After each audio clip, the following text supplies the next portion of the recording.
Shalom, perkenalkan nama saya Sarah Wijaya. Saya tinggal di Bekasi ya. Di sini saya ingin menyaksikan cinta kasih Tuhan yang telah berlaku dalam kehidupan saya. Pertama kali saya dilahirkan di dunia itu saya normal seperti orang-orang biasa. Tapi Tuhan berkehendak lain. Waktu saya umur 5 tahun, saya sakit panas sampai 3 bulan dirawat di rumah sakit.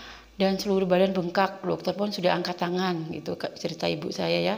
Dokter angkat tangan, kalau besok pagi seandainya bengkaknya belum turun, akan dioper ke rumah sakit yang besar. Di situ ayah ibu saya bergumul berdoa kepada Tuhan, menyerahkan diri saya kepada Tuhan, biar kehendak Tuhan yang jadi. Besok pagi pasti periksa dokter, katanya badan saya bengkaknya udah turun semuanya. Puji Tuhan, ibu saya di situ merasakan ya mujizat Tuhan. Akhirnya dokter menyuruh pulang karena bengkak udah turun semua. Pas sampai di rumah saya kalau melihat cahaya itu silau, sakit mata saya. Di kamar tuh ada lemari ya, lemari itu ada kacanya, tapi saya nggak berani ngelihat kaca. Itu mata saya merasa perih kok kena. Jadi saya mau tempat yang gelap dan mata saya tutup terus.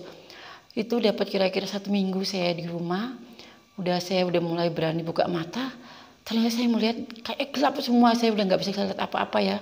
Di situ saya bilang sama orang tua saya, Mami, Papi, jangan kecewa ya. Saya sekarang Sarah udah nggak bisa ngelihat lagi kayak kemarin-kemarin.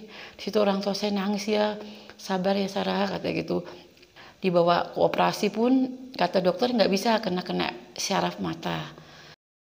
Saya dikasih sekolah sama orang tua saya di SLB luar biasa. Di situ saya menempuh sekolah dan saya menempuh ilmu dan sampai sekarang saya berkeluarga, udah berkeluarga, anak saya 2 ya. Saya kan waktu sekolah dulu dididik sebagai atlet dan saya sekarang atlet yang sering kali ikut lomba PON maupun Porda. Terakhir kemarin saya ikut Porda Bekasi ya, saudara-saudara. Di situ saya mendapat lawan yang berat karena lawan saya lebih muda dan lebih bagaimana gitu. Tapi saya tidak gentar karena saya tahu Tuhan senantiasa berpihak kepada saya. Di situ saya berdoa, Tuhan, kok emang Tuhan kehendaki saya menang, tiada barang mustahil bagimu. Dan kebetulan juga bersamaan dengan anak saya akan diwisuda. Di situ saya kan memerlukan dana agak besar ya. Di situ saya berharap Tuhan kalau sampai saya menang, saya akan bisa mendanai anak saya. Ternyata Tuhan menjawab doa saya. Saya di situ dapat menang dan dapat membiayai anak saya kuliah. Dapat anak saya lulus dengan baik. Puji Tuhan, memang Tuhan senantiasa.